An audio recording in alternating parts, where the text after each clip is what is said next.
संवेगात्मक बुद्धि के बारे में हमारी बात हो रही थी और संवेगात्मक बुद्धि शब्द का पहली बार प्रयोग किसने किया? व्याने प्याने। प्रकाश में कौन लाया? जॉन मेयर, पीटर सेलॉग। और सबसे ज़्यादा विकसित किसने किया? Daniel Goleman. कब किया था? 1995। सबसे महत्वपूर्ण पुस्तक 1995 में उन्होंने कौन सी लिखी? संवेगात्मक बुद्धि, बुद्धि लब्धि से महत्वपूर्ण क्यों। ठीक है। फिर आता है संवेगात्मक बुद्धि का मतलब क्या होता है? संवेगात्मक बुद्धि से आशय। संवेगात्मक बुद्धि से आशय के संबंध में अगर हम बात करते हैं तो एक कैटेगरी हमेशा ध्यान रखना कि संवेग उत्पत्ति के दौरान किसी समस्या का समाधान करने की योग्यता, संवेग उत्पत्ति के दौरान किसी समस्या का समाधान करने की योग्यता संवेगात्मक बुद्धि कहलाती है। और संवेगात्मक बुद्धि का पर्टिकुलर अगर हम अर्थ समझते हैं तो संवेगात्मक बुद्धि का जो वास्तविकता में अर्थ बनता है वो अर्थ क्या बनता है उसको देखें कि स्वयं की एवं दूसरों की योग्यताओं, क्षमताओं, भावनाओं, इच्छाओं, आदतों, संवेगों को जानने समझने के साथ ही उनका उचित प्रबंधन करने की योग्यता संवेगात्मक बुद्धि कहलाती है। स्वयं की एवं दूसरों की योग्यताओं, क्षमताओं, भावनाओं को जानने समझने के साथ ही उनका उचित प्रबंधन करने की योग्यता कहलाती है। क्या कहलाती है? तो संवेगात्मक बुद्धि कहलाती है। तो ये पूरा पर्टिकुलर आपको कथन इसके संबंध में ध्यान में रखना है। एक अर्थ हम कल लिख चुके थे, दूसरे अर्थ पर हम बात करते हैं। लिखें ओ हैं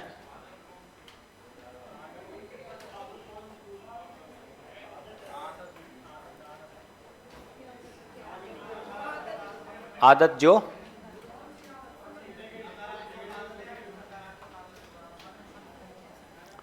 आदतें दो प्रकार की होती है। आदतें जन्मजात न होकर अर्जित होती है। आदत किसी भी प्रकार की हो सकती है कि सामने वाले की आदत नेगेटिव है या पॉजिटिव है। ठीक है। बड़ा जिज्ञासावश प्रश्न पूछा यार आज हैं। याद आ गई मेरी क्या आदत की? तेरी आदत क्या है ये बता हैं? चलिए लिखें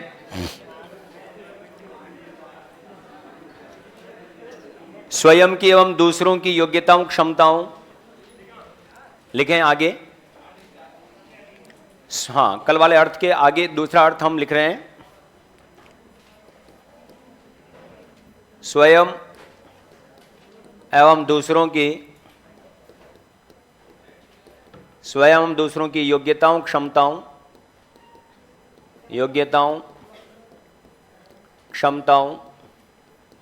भावनाओं, संवेगों, अभिप्रेरणाओं। ठीक है।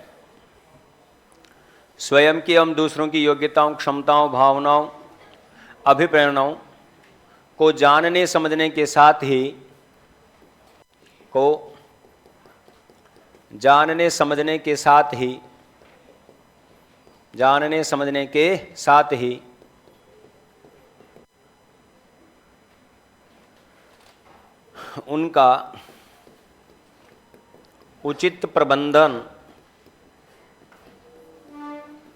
उनका उचित प्रबंधन करने की योग्यता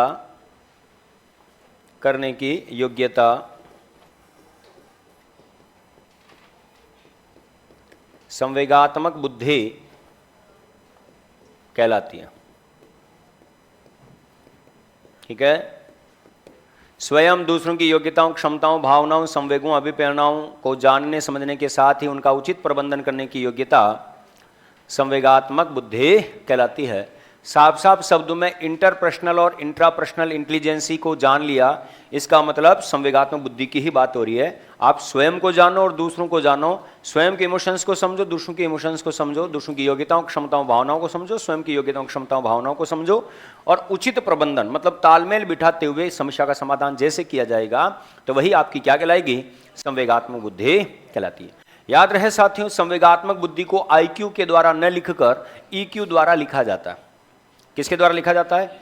EQ द्वारा लिखा जाता है। लिखें, संवेगात्मक बुद्धि को IQ द्वारा न लिखकर संवेगात्मक बुद्धि को IQ द्वारा न लिखकर, संवेगात्मक बुद्धि को IQ द्वारा न लिखकर EQ द्वारा लिखा जाता है।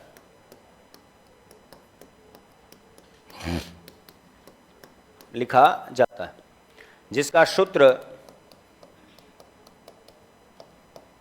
निम्न होता है। और सूत्र क्या होगा? EQ बराबर EA upon CA multiple 100। EQ बराबर EA अपॉन CA मल्टीपल 100। ये दोनों चीजें इसके अंदर ध्यान रखना। अब याद रखना EQ बराबर, इसे हम शैक्षिक लब्धि के माध्यम से जानते हैं। देखो याद रखना, हमेशा माइंड में एक चीज सेट कर लेना कि बालक के इमोशंस जितनी एज के होंगे, बालक में जितने इमोशंस होंगे, उसी के अनुसार उसकी शैक्षिक लब्धि ज्ञात की जाएगी। अगर आपसे कभी प्रश्न पूछा जाए कि बालक बालिकाओं की शैक्षणिक लब्धि ज्ञात करने का सूत्र क्या है, तो EQ बराबर EA education age upon chronicle age multiple 100। तो शैक्षणिक लब्धि, क्योंकि बालक बालिकाओं की सफलता, बालक बालिकाओं को शिक्षा के क्षेत्र में मिलने वाली सफलता एवं असफलता संवेगात्मक बुद्धि पर ही निर्भर करती है। बहुत सारी बार ऐसा होता है कि बहुत सारे बच्चे रात दिन एक करके पढ़ाई पे पढ़ाई करते हैं, लेकिन जैसे पेपर हाथ में आता है, एग्जाम हॉल में बैठे पेपर हाथ में आया, इमोशन से डगमगा गए, कांपने लगते हैं। बोलो क्या हुआ? कि भाई साहब जैसा उत्तर लिखना चाह रहे थे वैसा उत्तर नहीं लिख पाए। महीने दो महीने पहले अखबार में आया था कि 500 लड़कियों के बीच में एक अकेला लड़का था, लड़कियों को देख के बेहोश हो गया। वो मतलब उसके इमोशंस घबरा गया और इतनी शक्तियां। तो भाई इमोशंस का लॉजिक है।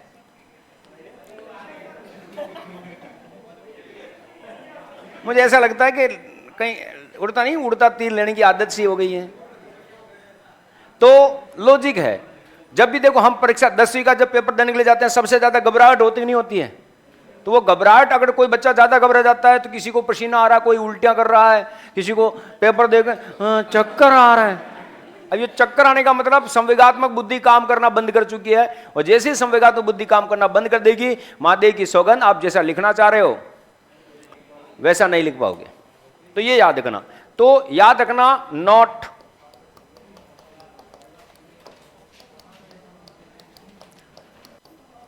शैक्षिक लब्धि ज्ञात करने का जो फॉर्मूला है वो भी याद रखना। क्या होगा शैक्षिक लब्धि के अंतर्गत? शैक्षिक लब्धि का मतलब EQ बराबर EA मतलब शैक्षिक आयु, एजुकेशन एज अपॉन CA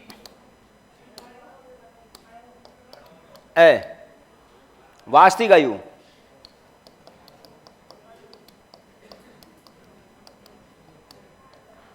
ठीक है, याद रखना EQ बराबर EA मतलब शैक्षिक आयु, education age upon chronicle age वास्तविक आयु इंटू 100। ये PTI 2018 के अंतर्गत सितंबर 30 को जो एग्जाम हुआ था उसमें प्रश्न आ चुका है कि बालक बालिका शैक्षिक लब्धि ज्ञात करने का फॉर्मूला होगा, यह सूत्र क्या है? तो आपको EQ बराबर EA अपॉन CA मल्टीपल 100, ये फॉर्मूला ध्यान रखना।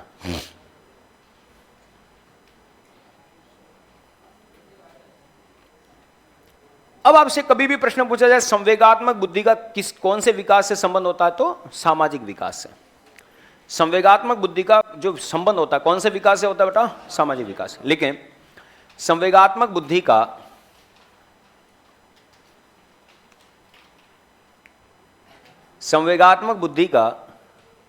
सामाजिक विकास से संबंध होता है। संवेगात्मक बुद्धि का कौन से विकास से बेटा? सामाजिक विकास से संबंध होता है। देखो रूठना, मनाना, है ना, प्रेम, वात्सल्य, स्नेह, क्रोध, भय, डर, ये सारी बातें सामाजिकता के नाते संवेगात्मक बुद्धि का सामाजिक विकास से संबंध होता है। तो बिल्कुल छोटा सा पार्ट है ये, ध्यान रखना कि सबसे पहले विचार किसने दिया, प्रकाश में कौन लाया, सबसे ज्यादा विकास किसने किया, संवेगात्मक बुद्धि बुद्धि लब्धि से महत्वपूर्ण क्यों, खुद को जानो, दूसरों को जानो, है ना, मैं क्या योग्यताएं रखता हूं, सामने वाला क्या योग्यताएं रखता है, मैं अगर किसी के प्रति कोई भावनात्मक रूप से अगर अटैच हो रहा हूं तो क्यों हो रहा हूं, सामने वाला अगर मेरे से जुड़ने की कोशिश कर रहा है तो क्यों जुड़ रहा है। भाई साहब दोनों प्रकार की खोपड़ियां चल जाएगी, समझ लेना कि संवेगात्मक बुद्धि। बहुत सारे लोग ऐसे होते हैं जो सटीक फैसले लेते हैं, परिस्थितियां कैसे भी हो, सटीक फैसला लेते हैं, इसका मतलब उनका संवेगात्मक रूप से पावर ज़्यादा है, संवेगात्मक बुद्धि अच्छे से काम करती है। कुछ लोग ऐसे होते हैं जो छोटी सी बात होती है फूट फूट के रोने लगते हैं, घबरा जाते हैं, अब क्या होगा। तो वैसा भी इसका मतलब उनमें संवेगात्मक बुद्धि जीरो ही है, और वो हर जगह मात खाते ही खाते हैं, लोग उनकी मजबूरी का फ़ायदा उठाते हैं। लेकिन एक चीज़ हमेशा याद रखना कि जो व्यक्ति संवेगात्मक बुद्धि से पूर्ण होते हैं वो ज़्यादा लंबे समय तक, है ना, किसी के साथ अगर धोखा कर जाते हैं या चीटिंग कर जाते हैं, बहुत सारे होता है ना बिजनेस में, दो पार्टनर होते हैं, एक सीधा साधा एक चालबाज है, वो बिजनेस हड़प भी लेगा लेकिन वो उससे भी मेंटेन नहीं होता, ज़्यादा दिनों तक चलता नहीं, क्योंकि साफ लोग दिल के लोगों के साथ में किया हुआ कुठाराघात ज़्यादा सफलता के द्वार नहीं खोलता। तो ये चीज़ें ध्यान में रखना। आगे हम बात करते हैं, याद रखना संवेगात्मक बुद्धि का संबंध किसे होता है, तो सामाजिक विकास से होता है। डेनियल गोलमैन ने संवेगात्मक बुद्धि के कितने तत्व बताए बेटा, 5 तत्व बताए। लिखें, डेनियल गोलमैन ने संवेगात्मक बुद्धि के 5 तत्व बताए। डेनियल गोलमैन ने संवेगात्मक बुद्धि के 5 तत्व बताए। डेनियल गोलमैन ने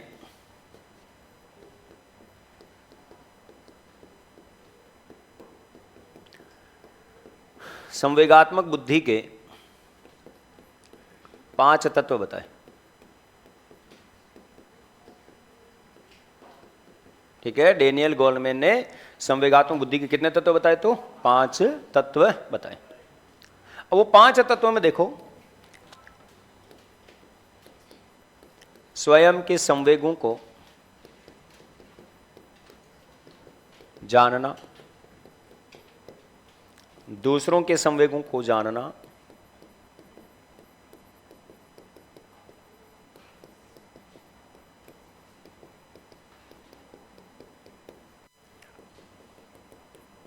स्वयं के संवेगों पर नियंत्रण करना,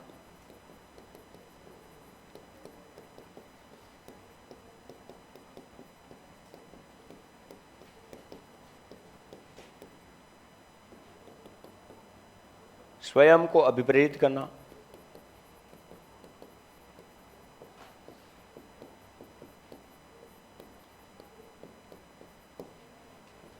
मधुर सामाजिक संबंधों का निर्माण करना।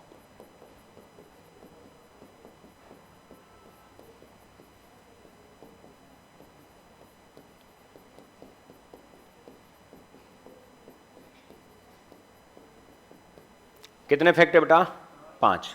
ठीक है, कल मैंने आपको एक प्रश्न पूछा था, निम्नांकित में से संवेगात्मक बुद्धि का तत्व नहीं है।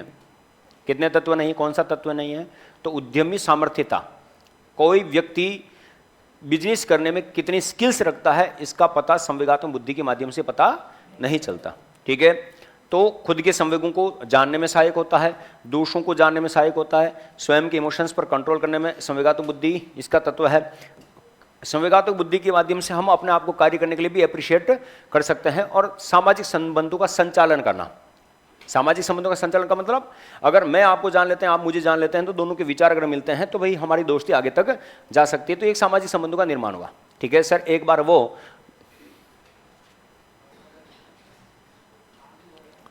तो ये सारा कथन आपको ध्यान रखना। करेक्ट। अब आपसे कभी भी प्रश्न पूछा जाए संवेगात्मक बुद्धि के प्रतिमान, और संवेगात्मक बुद्धि के प्रतिमान कितने होते हैं, तो 3 प्रतिमान होते हैं। जब भी आपसे प्रश्न पूछा जाए कि संवेगात्मक बुद्धि के प्रतिमान, प्रतिमान का मतलब होता है मॉडल। प्रतिमान का मतलब क्या होता है, मॉडल होता है।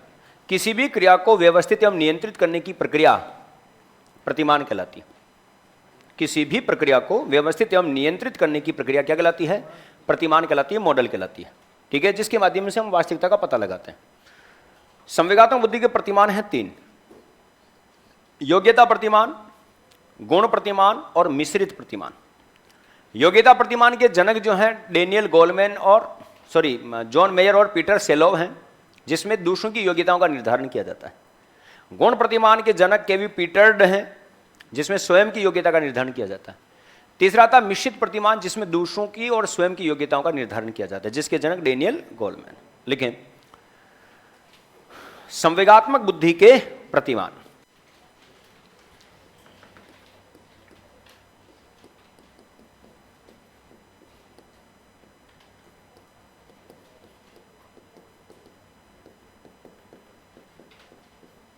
संवेगात्मक बुद्धि के प्रतिमान। दोस्तों संवेगात्मक बुद्धि के प्रतिमानों के संबंध में अगर हम बात करते हैं तो क्या स्थिति रहती है वो देखो। लेकिन संवेगात्मक बुद्धि के प्रतिमान 3 प्रकार के होते हैं। संवेगात्मक बुद्धि के प्रतिमान 3 प्रकार के होते हैं।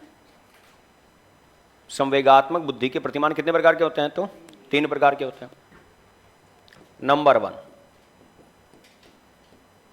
योग्यता प्रतिमान।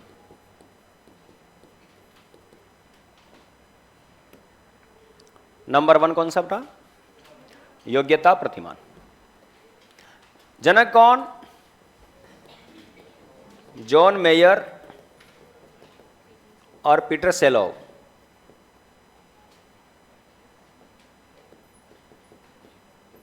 जॉन मेयर और पीटर सेलोव। बिल्कुल प्रैक्टिकली जो चीज एक बार सामने आ गई फिर वो हमारी है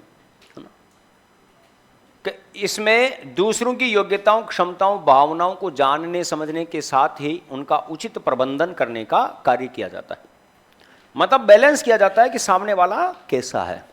ठीक है, लिखें इस प्रतिमान में दूसरों की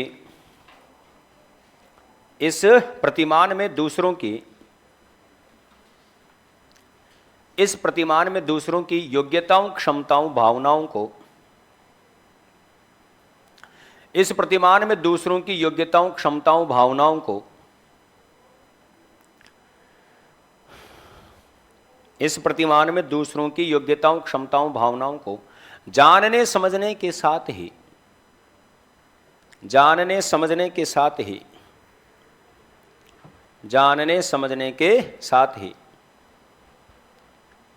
उनका उचित प्रबंधन करने का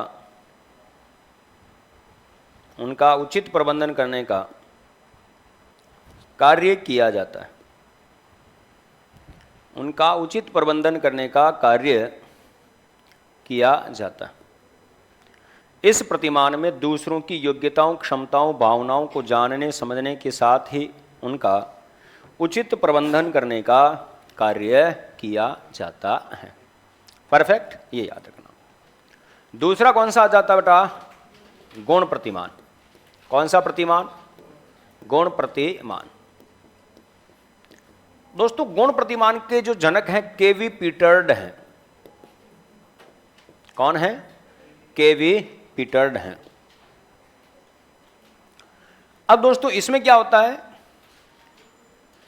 लिखें इस प्रतिमान में स्वयं की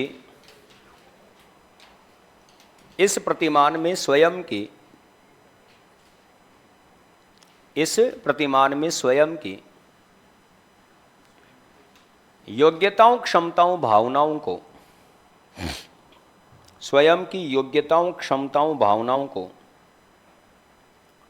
इस प्रतिमान में स्वयं की योग्यताओं, क्षमताओं, भावनाओं को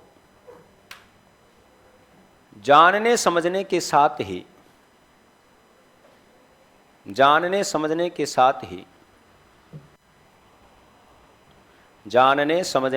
साथ ही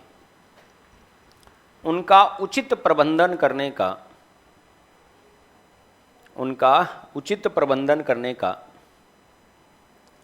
कार्य किया जाता है। इस प्रतिमान में स्वयं की योग्यताओं, क्षमताओं, भावनाओं को जानने समझने के साथ ही उनका उचित प्रबंधन करने का कार्य किया जाता है। तीसरा प्रतिमान है मिश्रित प्रतिमान।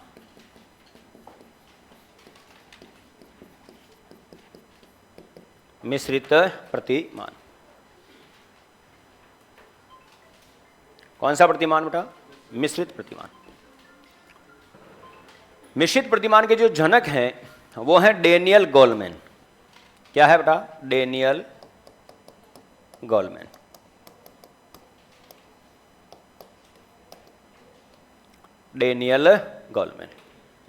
दोस्तों मिश्रित प्रतिमान के जो जनक हैं डेनियल गोलमैन है, और डेनियल गोलमैन के संबंध में अगर हम बात करते हैं तो एक ही बात दिमाग में बिठाओ अच्छे से।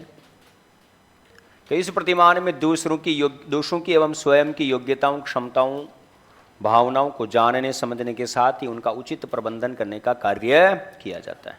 लेकिन इस प्रतिमान में दूसरों की एवं स्वयं की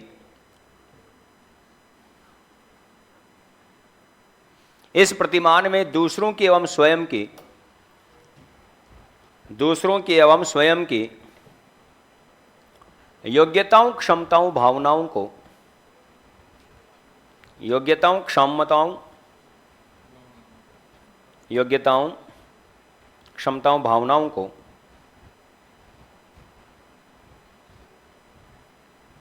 जानने समझने के साथ ही,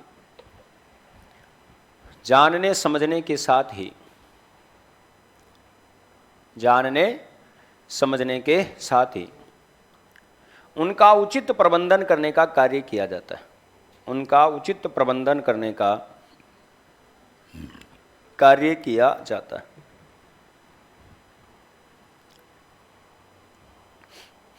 उनका उचित प्रबंधन करने का कार्य किया जाता है। तो ये है आपकी संवेगात्मक बुद्धि का एक बेसिक परिचय, शुरू से लेकर एंड तक की बातें यहां तक आई। अब याद रखना दोस्तों, संवेगात्मक बुद्धि का महत्व क्या है।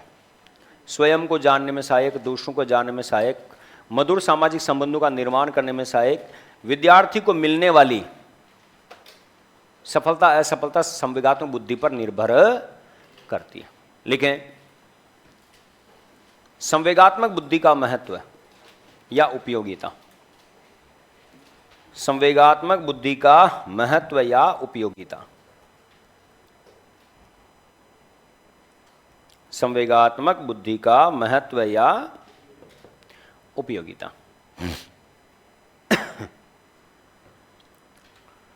दोस्तों, संवेगात्मक बुद्धि के महत्व या उपयोगिता के संबंध में अगर हम बात करते हैं तो क्या स्थिति रहती है वो देखो। लिखें, स्वयं को जानने में सहायक, स्वयं को जानने में सहायक, स्वयं को जानने में सहायक,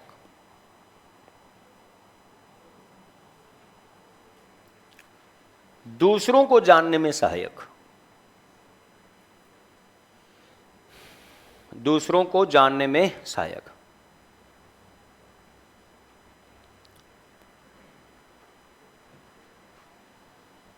समाज में पद प्रतिष्ठा प्राप्त करने में सहायक, समाज में पद प्रतिष्ठा प्राप्त करने में सहायक, समाज में पद प्रतिष्ठा प्राप्त करने में सहायक,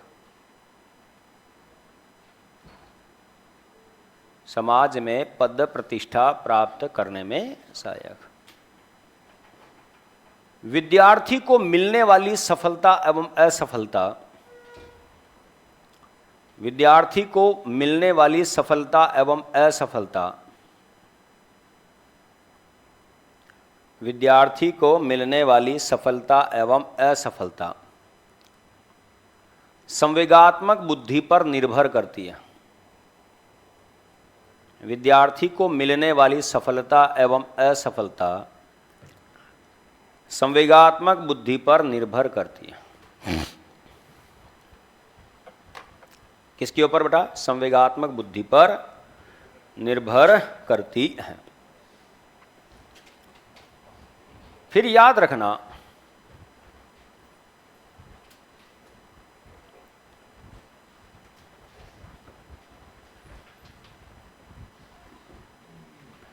लेकिन संवेगात्मक बुद्धि के माध्यम से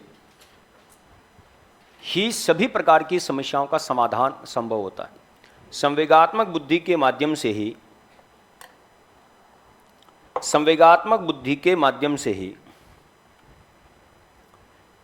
सभी प्रकार की समस्याओं का समाधान संभव होता है। संवेगात्मक बुद्धि के माध्यम से ही सभी प्रकार की समस्याओं का समाधान संभव होता है।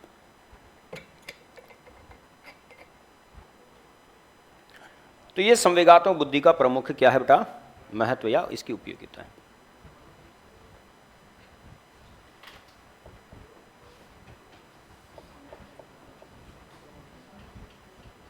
जवाब दे भाई, प्रश्न का जवाब दे।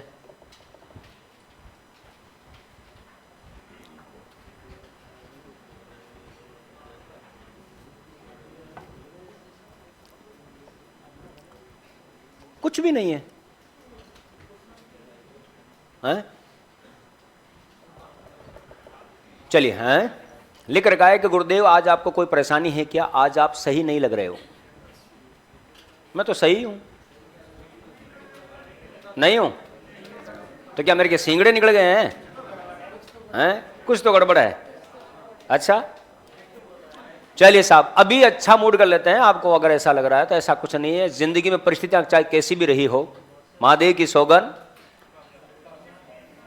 मेरी जीवन की परेशानी का इलाज मैं बता देता हूं कि आज, ठीक है, मैं नागिन तू सपेरा,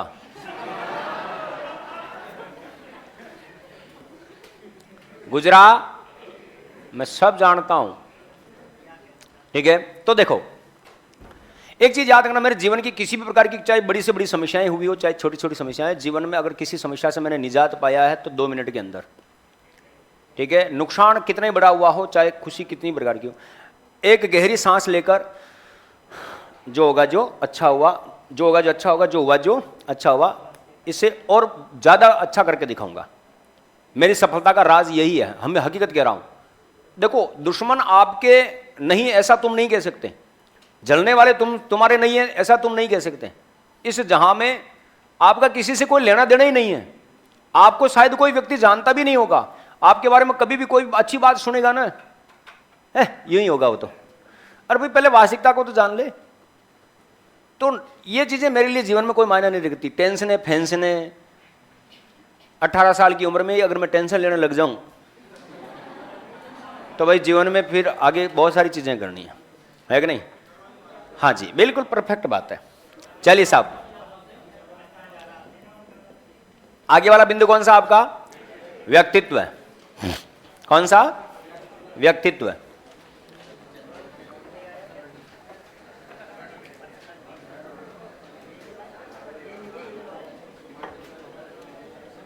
बिना आवाज के, हाँ बेटा। संवेगात्मक बुद्धि का अधिकतम विकास के संबंध में एक याद रखना, कभी भी इसका क्राइटेरिया नहीं आएगा। हमारा मानसिक विकास किशोरावस्था तक होता है, संवेगात्मक बुद्धि भी पूर्ण रूप से, ठीक है, किशोरावस्था तक चलती है। क्यों? क्योंकि हमारा संवेगात्मक विकास कहां होगा? किशोरावस्था में पूरा होता है।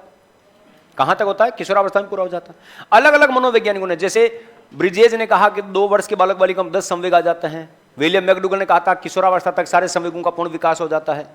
लेकिन संवेगों का विकास होने के उपरांत भी आजीवन हम नए नए अनुभव प्राप्त करते हैं।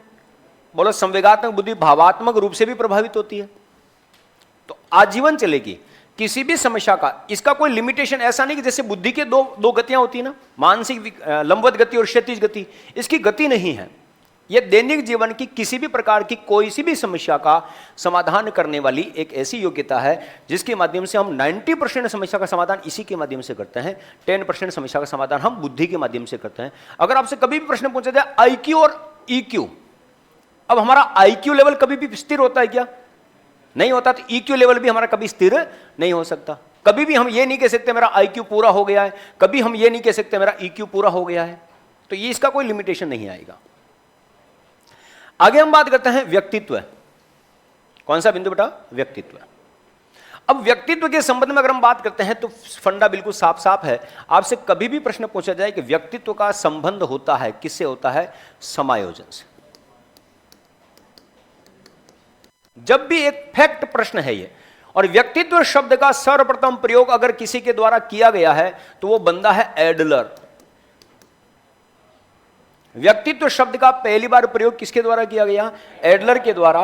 और व्यक्तित्व का संबंध किससे होता है? तो समायोजन से होता है। अब हम समायोजन करते हैं, बोलो समायोजन कहां करते हैं? तो हमारे इन्वायरमेंट में, हमारे वातावरण में। अब हम समायोजन करते हैं कहां करते हैं?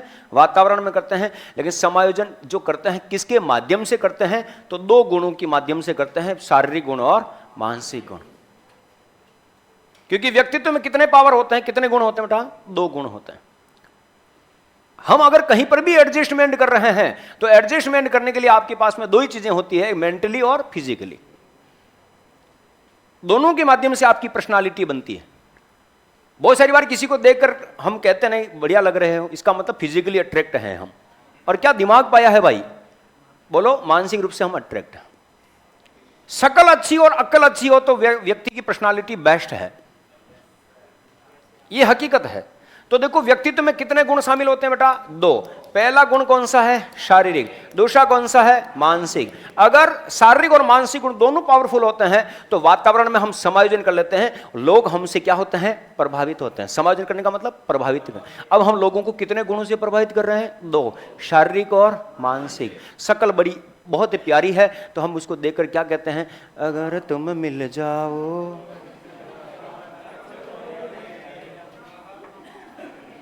तो बोलो कौन से गुणों से प्रभावित हुए? अगर शक्ल अच्छी नहीं है, कृष गेल जैसी शक्ल है, रबारा जैसी शक्ल है, तो भाई साहब शक्ल से इफेक्टिव नहीं है, लेकिन मानसिक रूप से प्रभावित है। क्या दिमाग पाया है यार, है ना? तो 2 चीजें हमेशा ध्यान रखना। अगर हम किसी भी प्रकार से 2 दिनों से मैं आपसे एक शब्द में एक लाइन में एक बात करूं, 2 दिनों से मैं देख रहा हूं कि जब मैं आपके सामने कोई भी चीज प्रेजेंट करता हूं तो उसमें आप अपनी चीजों को शामिल कर रहे हो। आपको मेरे साथ साथ चलना है, अलग से नहीं है। खिलाड़ी खेल दिखा रहा तो उसका मनोरंजन में आपको हिस्सा नहीं लेना है, उस मनोरंजन को देखना है, समझना है। इसके अलावा कुछ नहीं कहूंगा। हाँ, ये फिक्स है ना, क्योंकि समझदार को इशारा काफी होता है। तो याद रखें, बिंदु कौन सा हमारा? व्यक्तित्व है। व्यक्तित्व में कितने गुण होते हैं बेटा? 2, फिजिकली और मेंटली। और हम अगर वातावरण में समायोजन कर रहे हैं तो कितने गुणों की वजह से करते हैं? 2, शारीरिक और मानसिक। अगर शकल अच्छी और अकल अच्छी है तो हम लोगों को प्रभावित करेंगे और वातावरण में हम क्या कर लेंगे? समायोजन कर लेंगे। साफ साफ शब्दों में अगर हमारे शब्दों में अगर मैं अर्थ बताऊं, एक दूसरे को प्रभावित करने की योग्यता ही व्यक्तित्व कहलाती है। एक दूसरे को प्रभावित करने की योग्यता ही क्या कहलाती है बेटा? व्यक्तित्व कहलाती है। अब हम प्रभावित कितने गुणों से कर रहे हैं? 2। शादी ब्याह में जाते हैं, भाई साहब तैयार होके जाते हैं, टिप टॉप होके जाते हैं। बोलो हाँ या ना, है ना?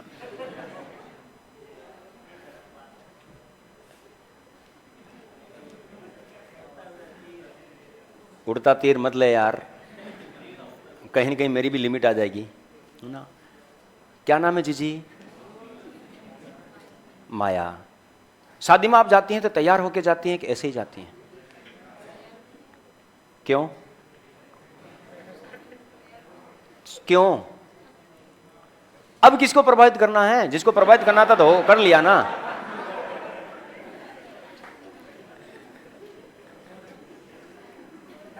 घबराओ, मैं तो मजाक कर रहा हूं।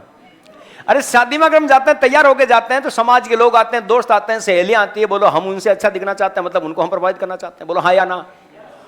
ऐसा थोड़ी कि लड़कों की तरह मुंह धोया ही नहीं, बाल खरगोश की तरह खड़े हैं, गड्ढा जीवनों गड्ढा रहा, ऐसा तो नहीं करता ना। टिप टॉप, है ना? हम भी नाई की दुकान पर जाके सेविंग वेविंग करवा कर बिल्कुल टिप टॉप जेल वेल डालकर, है ना, स्प्रे परफ्यूम बॉडी स्प्रे लगाकर, सारी चीजें लगाकर हम जाते हैं। मतलब दोस्तों के ऊपर एक रौब जमाना है। आपको देखकर अगर कोई कह दे बढ़िया लग रहा है, इसका मतलब आपकी पर्सनालिटी इफेक्टिव है। और अगर आपको देखकर यूं ही पैरा क्यों रहे, ये क्या पहन लिया भाई, इसका मतलब कार्टून से ज्यादा नहीं लग रहे हो। तो हम कितने लोगों को प्रभावित करते हैं? प्रभावित करने की योग्यता ही हमारी क्या है? व्यक्तित्व है। याद रखना, देखना, व्यक्तित्व व्यक्ति के मनोशारीरिक गुणों का गत्यात्मक संगठन है। व्यक्तित्व व्यक्ति के मनोशारीरिक, मनो का मतलब मानसिक, शारीरिक का मतलब शरीर। व्यक्तित्व व्यक्ति के मनोशारीरिक गुणों का गत्यात्मक संगठन है, जिससे व्यक्ति अपने वातावरण में अपूर्व समायोजन स्थापित करता है। अपूर्व समायोजन का मतलब जैसा पहले नहीं था अब वैसा एडजस्टमेंट हो गया है, लोग आपसे प्रभावित होने लग गए। तो प्रभावित करने का काम कितने गुणों से कर रहे हो? 2 ही से कर रहे हो। व्यक्तित्व व्यक्ति के मनोशारीरिक गुणों का गत्यात्मक संगठन है, ताकतफुल एक एनर्जी है, एक पावर है, जिससे व्यक्ति अपने वातावरण में अपूर्व समायोजन स्थापित करता है। जो एडजस्टमेंट पहले नहीं था वो वैसा हो रहा। लोग पहले आपसे प्रभावित नहीं थे, अब आपसे क्या हो रहे हैं? प्रभावित हो रहे हैं। गत्यात्मक का मतलब होता है मोटर, ताकत, एनर्जेटिक, ऊर्जा। तो ये 2 ताकतें ऐसी है जिसे आप अपने वातावरण में क्या करते हो?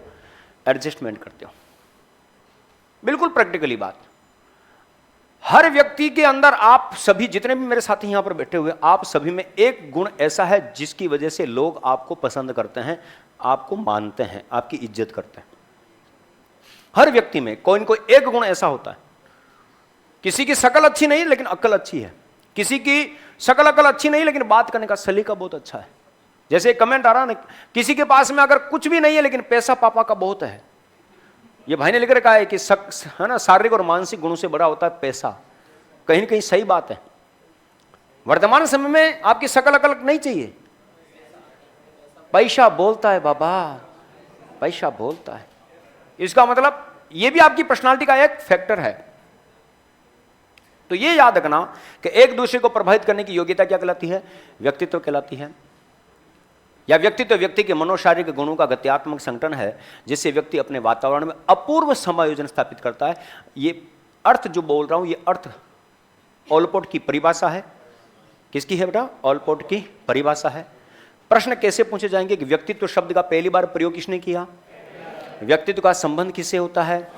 व्यक्तित्व में कितने गुण शामिल होते हैं? शारीरिक और व्यक्तित्व व्यक्ति के मनोशारीरिक गुणों का गत्यात्मक संगठन है जिससे व्यक्ति अपने वातावरण में अपूर्व समायोजन स्थापित करता है। ठीक है, फिर दोस्तों हम बात करते हैं आगे के संबंध में और क्या चीजें देखने को मिलती है। व्यक्तित्व अंग्रेजी के पर्सनालिटी शब्द का हिंदी रूपांतरण।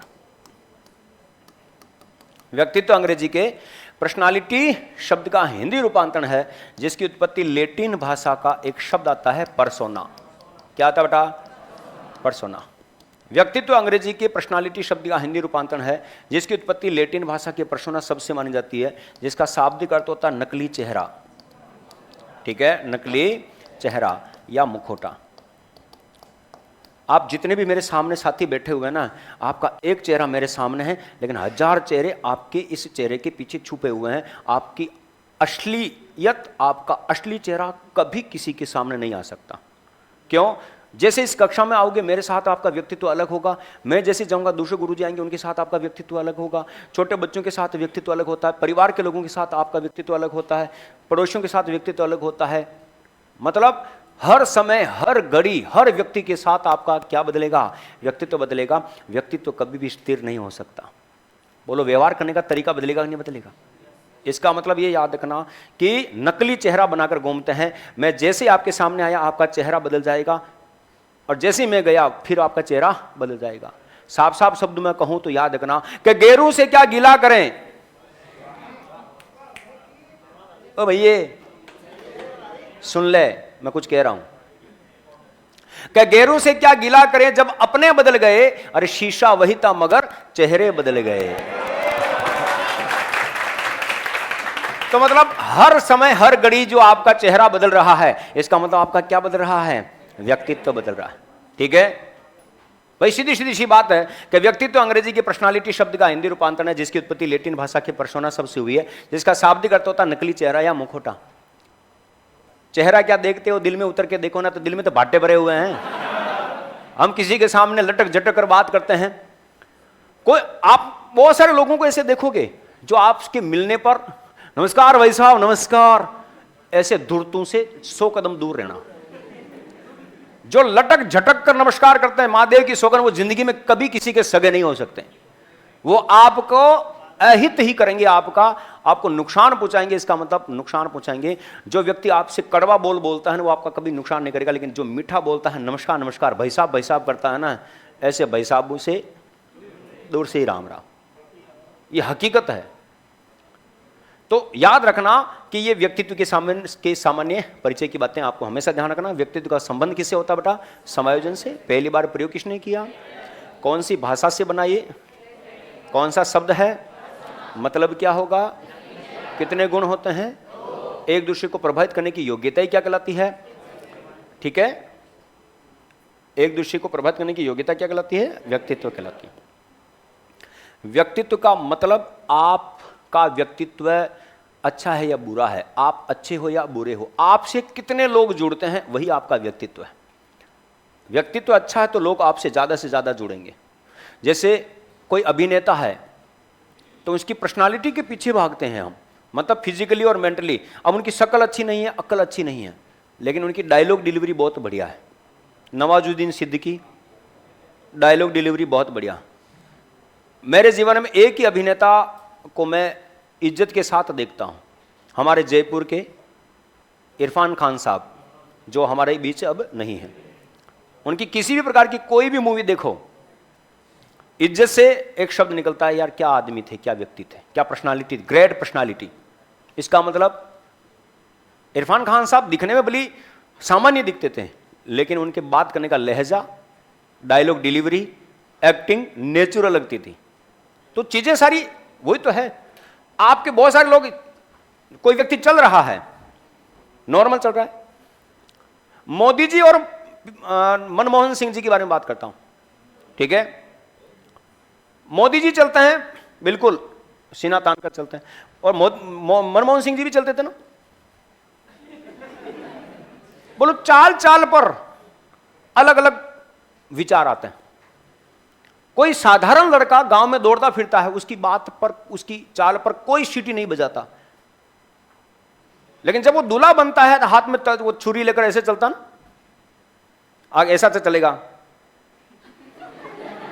और बीच बीच में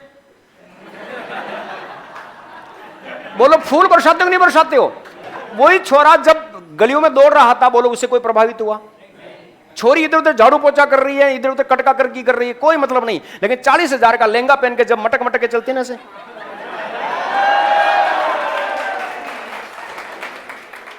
बोलो व्यक्ति तो प्रभावशाली हुआ या नहीं हुआ? हमसे ज्यादा वो बैंड वाला प्रभावित हो जाता है। और क्या कहता है पता है ना, हेलो क्रिंग ठो बहारों फूल बरसाओ। वो दूल्हा टेंशन में आ जाता है कि साला महबूब मेरा आ रहा है कि इस बैंड वाले का। चीजें, जो चीज तुम्हें अच्छी लगे वही आपका व्यक्तित्व है। इस दुनिया में सबसे ज्यादा अगर प्रभावशाली व्यक्तित्व है तो अमिताभ बच्चन का, यह हकीकत है। सबसे ज्यादा प्रभावशाली व्यक्तित्व अगर है, वो जैसा कहता है हम वैसा करते हैं। पहले कौन बनेगा करोड़पति में पैसे जिताता है, फिर उसी पैसे से कल्याण ज्वेलर्स से सोना खरीदवा देता है, उसी सोने को मुथूट फाइनेंस में गिरवी रखवा देता है, और जब किस्तें नहीं भर पाते, ब्याज नहीं भर पाते हैं तो टेंशन होती तो ठंडा ठंडा नवरत्न तेल लगवा देता है। बोलो जैसा जैसा कहा हमने वैसा वैसा किया या नहीं किया? दाने दाने में केसर का दम। बोलो लोग किसी अभिनेता के कहने पर जहर खाने के लिए तैयार हैं, बोलो इसका मतलब व्यक्तित्व उनका प्रभावशाली है या नहीं? तो बात वही है। तो दाने दाने में केसर का दम, तो दूध में विमल मिला के पीना शुरू कर दो, केसर का ही दम है भाई। लिखें, लेकिन व्यक्तित्व शब्द का सर्वप्रथम प्रयोग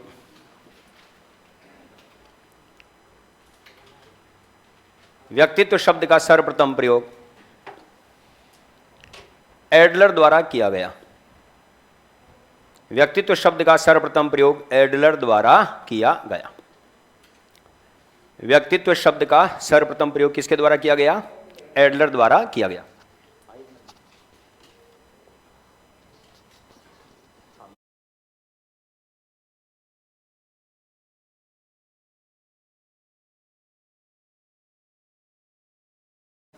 याद रखना, व्यक्तित्व का संबंध होता है किससे होता है? तो समायोजन से, एडजस्टमेंट। और आप एडजस्टमेंट अगर कहीं पर भी करोगे, या तो शकल से या अक्ल से।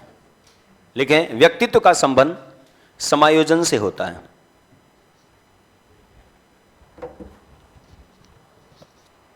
व्यक्तित्व का संबंध किससे होता है बेटा? समायोजन से होता है। व्यक्तित्व का संबंध होता है किससे होता है? तो समायोजन से होता है। सरल शब्दों में समझना, एक दूसरे को प्रभावित करने की योग्यता ही व्यक्तित्व कहलाती है। लेकिन एक दूसरे को प्रभावित करने की योग्यता ही एक दूसरे को प्रभावित करने की योग्यता ही व्यक्तित्व कहलाती है। एक दूसरे को प्रभावित करने की योग्यता ही व्यक्तित्व कहलाती है।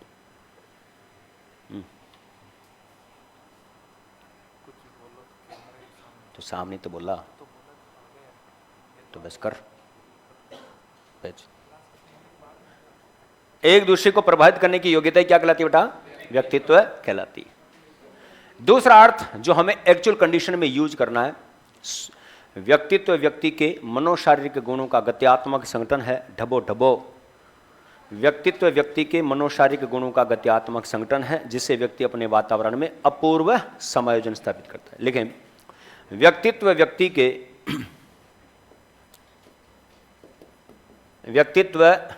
के मनोशारीरिक गुणों का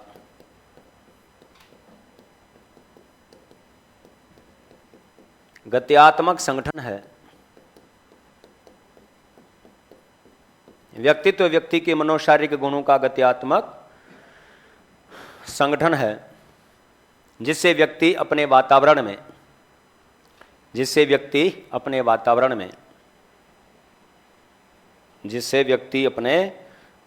में अपूर्व समायोजन स्थापित करता है।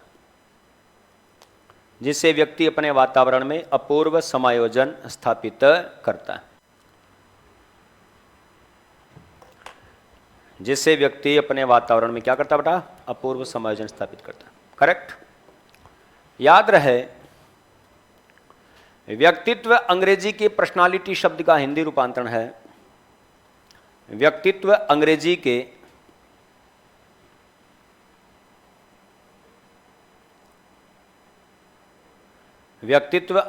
पर्सनालिटी शब्द का हिंदी रूपांतरण है।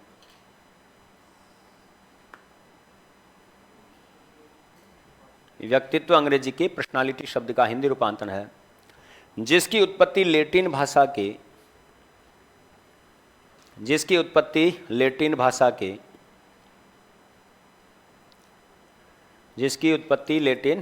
के पर्सोना शब्द से मानी जाती है। जिसकी उत्पत्ति लैटिन भाषा की पर्सोना शब्द से मानी जाती है।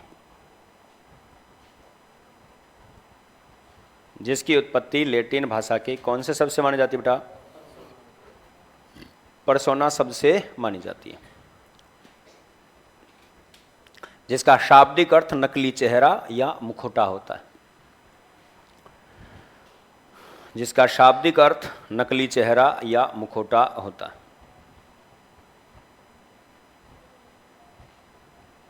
जिसका शाब्दिक अर्थ नकली चेहरा या मुखौटा होता है।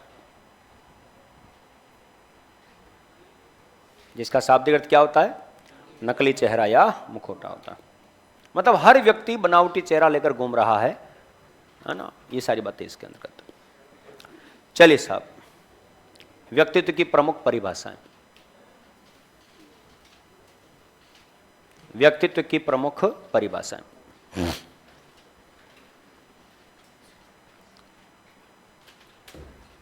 व्यक्तित्व के प्रमुख परिभाषाएं। अब दोस्तों, व्यक्तित्व की प्रमुख परिभाषाओं का जो दौर है कैसे है उसको देखो। नंबर 1 परिभाषा, सबसे पहली परिभाषा हम देखते हैं वाटसन के अनुसार। समझो इसको, वाटसन के अनुसार सरलतम रूप से ये जान लो कि आपके द्वारा जो भी, जैसा भी या कुछ भी कार्य किया जाता है उसी कार्य के बिहाव पर आपके व्यक्तित्व का निर्धारण हो जाता है। अगर आप कोई भी कार्य अच्छा करते हैं तो आपका व्यक्तित्व अच्छा होगा। अगर आपका कोई कार्य गलत हो गया है आपका व्यक्तित्व गलत होगा। तो साफ साफ शब्दों में वाटसन ने क्या कहा कि हम जो कुछ भी करते हैं वही हमारा व्यक्तित्व है। हम जो कुछ भी करते हैं वही हमारा व्यक्तित्व है। अब अच्छा कार्य कर रहे हो या गलत कार्य कर रहे हो, इसी के बिहाव पर आपके व्यक्तित्व का पता चल जाएगा। लिखें, हम जो कुछ भी करते हैं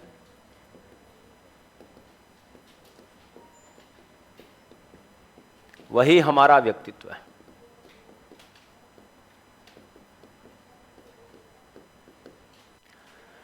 हम जो कुछ भी करते हैं वही हमारा क्या है बेटा?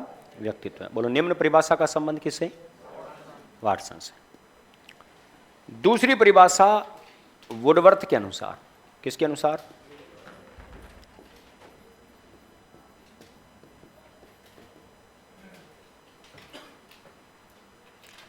अपनी भाषा में समझो। आपके द्वारा जो भी कार्य किया जाएगा, आपके द्वारा जैसा भी जो भी व्यवहार किया जाएगा, सभी प्रकार के व्यवहारों का योग ही व्यक्तित्व है। कैसे कि व्यक्तित्व व्यक्ति के द्वारा किए गए व्यवहारों के समस्त गुणों का योग है। व्यक्तित्व व्यक्ति के द्वारा किए गए व्यवहारों के समस्त गुणों का योग है। मतलब सारे व्यवहारों को जोड़कर जो एट लास्ट रिजल्ट आता है वही आपका क्या है? व्यक्तित्व है। व्यक्तित्व व्यक्ति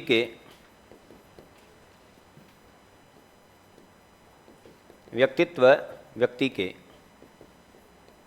द्वारा किए गए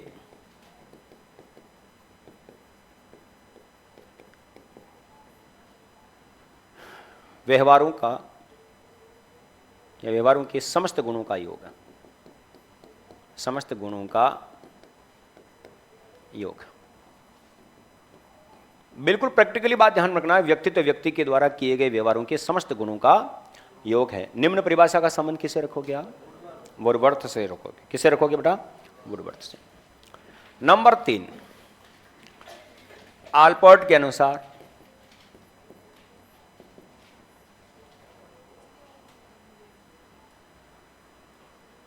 वहां पर परिभाषा नहीं है, अर्थ लिखा बेटा। आल्पोर्ट ने क्या कहा देखो, जो इसका अर्थ लिखा ना वही इसकी परिभाषा बनती है। लिखें, व्यक्तित्व व्यक्ति के मनोशारीरिक गुणों का गत्यात्मक संगठन है। व्यक्तित्व व्यक्ति के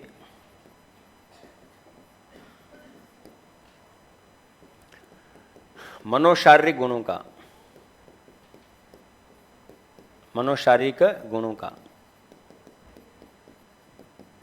गत्यात्मक संगठन है। व्यक्तित्व व्यक्ति के मनोशारीरिक गुणों का गत्यात्मक संगठन है, जिससे वह अपने वातावरण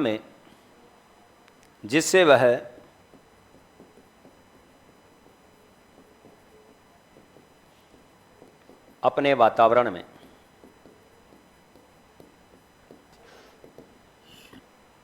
अपूर्व समायोजन स्थापित करता है।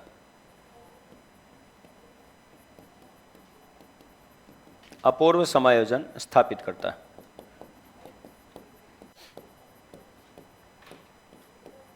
व्यक्तित्व व्यक्ति के मनोशारीरिक गुणों का गत्यात्मक संगठन है, जिससे व्यक्ति अपने वातावरण में अपूर्व समायोजन स्थापित करता है। बोलो, निम्न परिभाषा का संबंध किसे? आल्पोर्ट से। इसी के समान एक परिभाषा और आती है जिसे हम कहते हैं बोरिंग की परिभाषा। कि कौन सी है? बोरिंग की परिभाषा। लेकिन बोरिंग के अनुसार,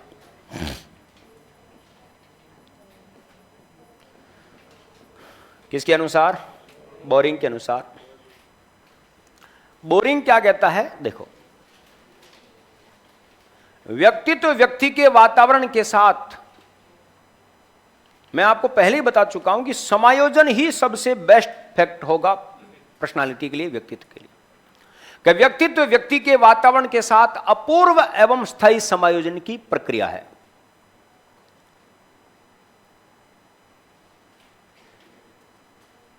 व्यक्तित्व व्यक्ति के वातावरण के साथ अपूर्व एवं स्थायी समायोजन की प्रक्रिया है। साफ साफ शब्दों में बता देता हूं कि व्यक्तित्व का प्रमुख काम ही यह होता है कि वातावरण में एडजस्टमेंट करना, समायोजन करना, लोगों को प्रभावित करना। इस दुनिया में सबसे ज्यादा पैसे वाला कौन है? Elon Musk.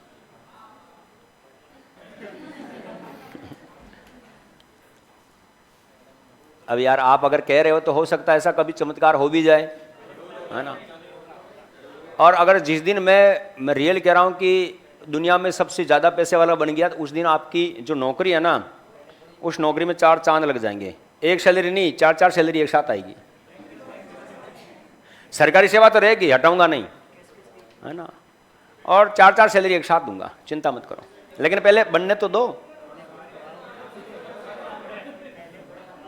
पहले ही दे दूं।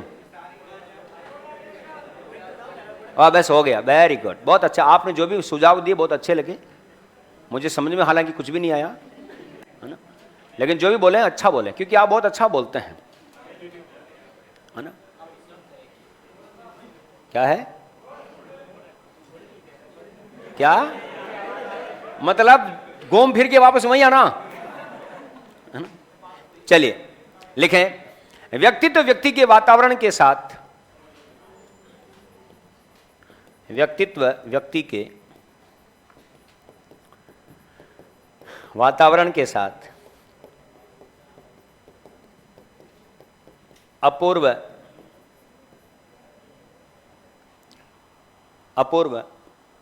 स्थायी समायोजन की प्रक्रिया, स्थायी समायोजन की प्रक्रिया।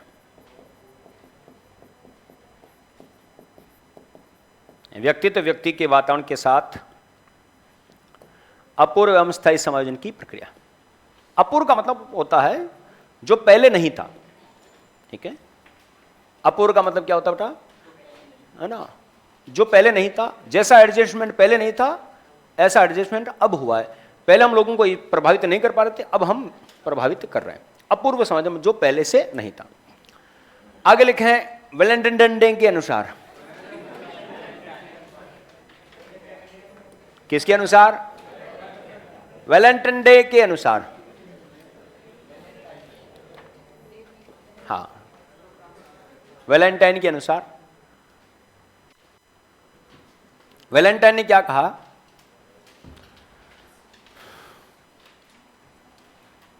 व्यक्तित्व व्यक्ति की जन्मजात एवं अर्जित शक्तियों का योग है।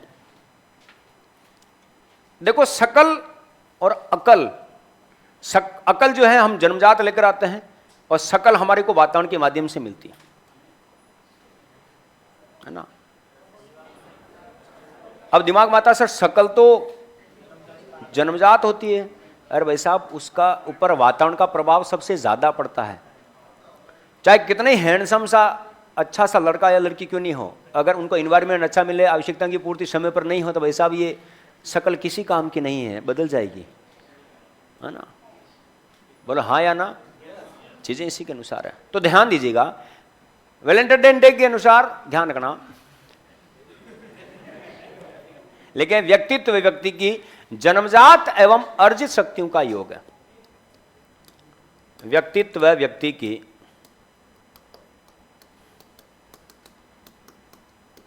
जन्मजात एवं अर्जित शक्तियों का योग है।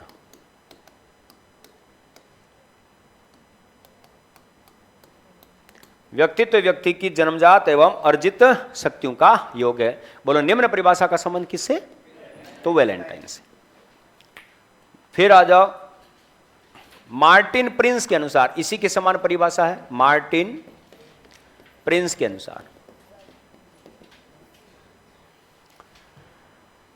मार्टिन प्रिंस के अनुसार, और मार्टिन प्रिंस ने क्या कहा तो वो देखें, व्यक्तित्व व्यक्ति की जन्मजात, अगर मैं यहां पर एक शब्द और लगा दूं शारीरिक, व्यक्तित्व व्यक्ति की जन्मजात शारीरिक एवं अर्जित शक्तियों का योग है। बोलो किसकी हो जाएगी परिभाषा, मार्टिन प्रिंस की। लिखें, व्यक्तित्व व्यक्ति की जन्मजात शारीरिक एवं अर्जित शक्तियों का योग।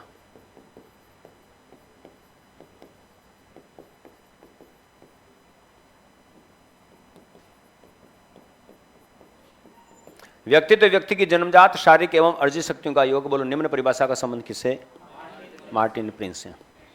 पहली परिभाषा किसके अनुसार हुई थी बताओ, वाटसन ने क्या कहा था, हम जो कुछ भी करते हैं वही हमारा।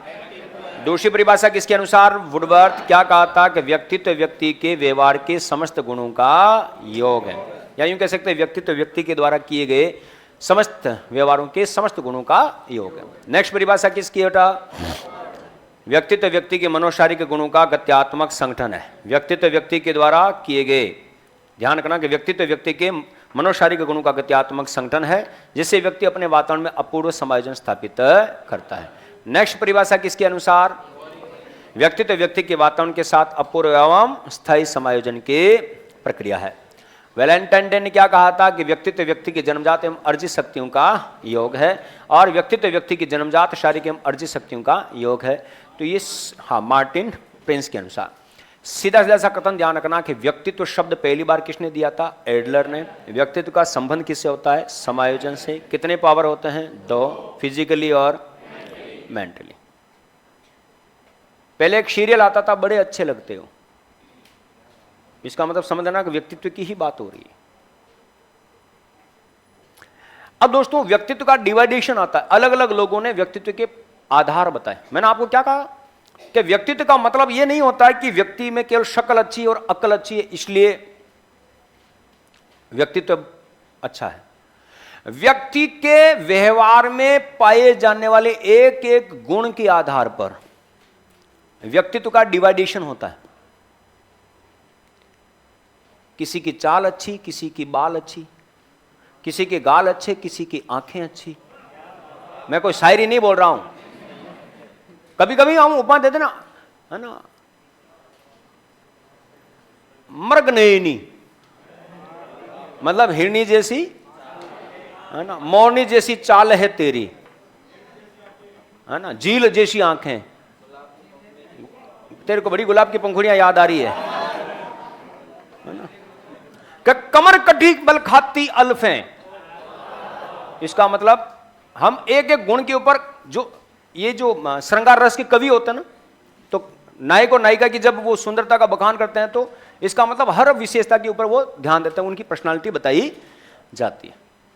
तो याद रखना कि जितने भी साइकोलॉजिस्ट हुए हैं उन्होंने फिजिकली और मेंटली गुणों के आधार पर, जैसे किसी ने चिंतन के आधार पर, किसी ने बुद्धि के आधार पर, किसी ने शारीरिक संरचना के आधार पर, किसी ने सामाजिक गुणों के आधार पर, किसी ने हमारी जो एंडोक्राइन होती है ना, अंतःस्रावी ग्रंथियां, उसके आधार पर अलग अलग लोगों ने व्यक्तित्व का वर्गीकरण अलग अलग बिहाव पर किया।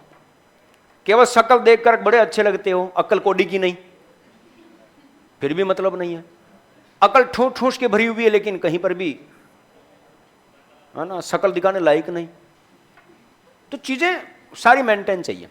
तो व्यक्तित्व का वर्गीकरण आता है। व्यक्तित्व का वर्गीकरण 2 प्रकार से होता है, पाश्चात्य दृष्टिकोण के अनुसार व्यक्तित्व का वर्गीकरण और भारतीय दृष्टिकोण के अनुसार व्यक्तित्व का वर्गीकरण।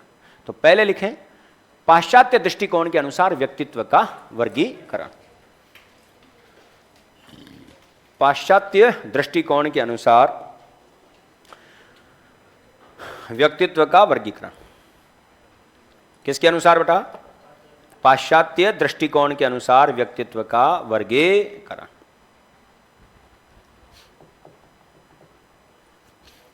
पहले हम पाश्चात्य ग्रुप ए और ग्रुप बी, पाश्चात्य दृष्टिकोण ग्रुप ए और ग्रुप बी भारतीय दृष्टिकोण। तो पाश्चात्य दृष्टिकोण के अनुसार व्यक्तित्व का वर्गीकरण, पहला वर्गीकरण मैं आपको इसमें पढ़ा रहा हूं, इधर देखें सभी, हिप्पोक्रेट्स का वर्गीकरण। पहला वर्गीकरण किसका? हिप्पोक्रेट्स का वर्गीकरण। पहले पूरी चीजों को अच्छे से समझना, क्योंकि एक बार नहीं अनेक बार प्रश्न पूछा गया कि सर्वप्रथम व्यक्तित्व का वर्गीकरण करने का श्रेय जाता है हिप्पोक्रेट्स को। पहली बार व्यक्तित्व का वर्गीकरण किया किसके द्वारा किया गया? हिप्पोक्रेट्स के द्वारा किया गया। अब हिप्पोक्रेट्स ने पहली बार व्यक्तित्व का वर्गीकरण किया तो इसने भी कोई न कोई आधार लिया, कोई न कोई बेस लिया, बिना बेस के कोई वर्गीकरण नहीं देता। तो इसने वर्ग आधार क्या लिया था? रक्त द्रव व संवेग स्वभाव। सर्वप्रथम व्यक्तित्व का वर्गीकरण करने का श्रेय हिप्पोक्रेट्स को जाता है, जिन्होंने अपनी पुस्तक नेचर ऑफ मैन में रक्त द्रव संवेग एवं स्वभाव के आधार पर व्यक्तित्व के कितने प्रकार बताए? 4। कितने प्रकार बताए बेटा? 4 प्रकार बताए। सबसे पहला बताया आशावादी, दूसरा बताया क्रोधी, तीसरा बताया मंद, चौथा बताया उदासीन। कितने आइटम बताए? 4। इनका रक्त द्रव, आशावादी में सैंग्यूइन रक्त होता है, क्रोधी में कोलरिक पीला पित्त होता है। यह प्रश्न आया है, क्रोधी प्रवृत्ति के लोगों में, है ना, रक्त इनका जो द्रव होता है, द्रव क्या होता है? तो कैसा होता? पीला। मंद के अंतर्गत फ्लेगमेटिक, जिसे हम श्लेष्मा या कफ कहते हैं, और उदासीन के अंतर्गत मेलनकोलिक, जिसे हम काला पित्त कहते हैं। क्या कहते हैं बेटा? काला पित्त कहते हैं। तो ये सारा सारा वर्गीकरण आपको इसके साथ देखना है। तो देखिए, सबसे अच्छे से समझना है इसको। सर्वप्रथम व्यक्तित्व का वर्गीकरण करने का श्रेय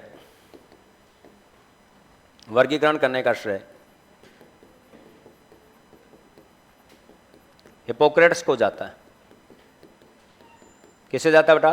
हिपोक्रेट्स को जाता है, जिन्होंने अपनी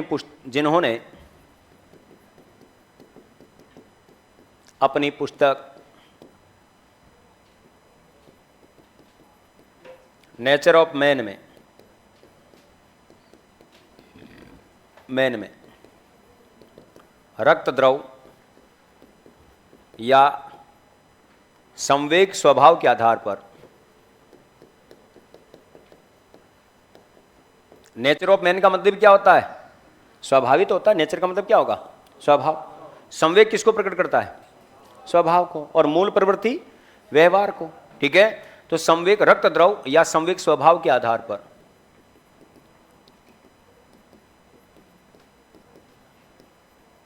व्यक्तित्व के कितने? 4 प्रकार बताए। व्यक्तित्व के क्या बताए बेटा? 4 प्रकार बताए।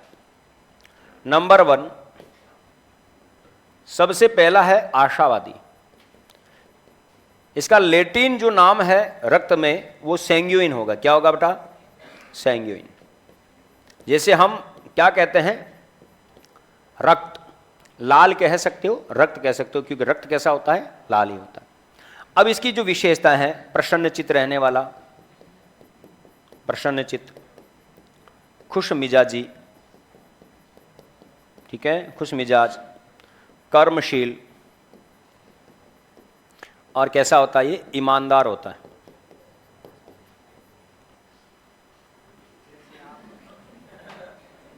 तो ये कौन सी प्रवृत्ति में है? आशावादी। अब आपसे पूछा जाए कि हिपोक्रेट्स के अनुसार आशावादी प्रवृत्ति के लोगों में रक्त द्रव होता है तो कैसा होता है? सैंग्यूइन। सैंग्यूइन ऑप्शन में नहीं हो तो क्या लगाओगे आप? रक्त लगाओगे। रक्त भी नहीं हो तो लाल। ठीक है, तो ये कथन आ जाता है। नंबर 2 क्रोधी।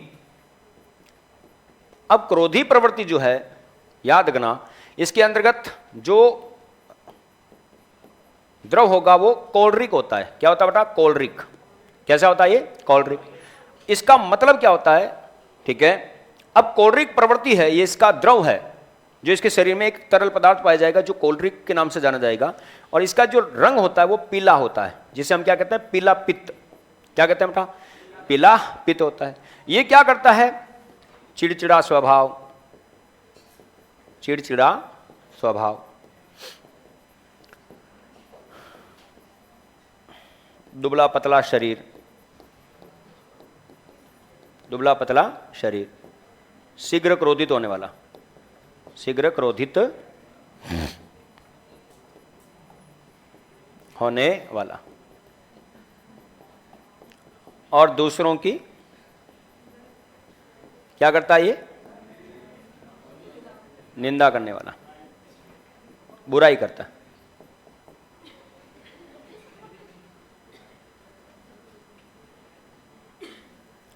फिर आ जाओ नंबर 3 में मंद।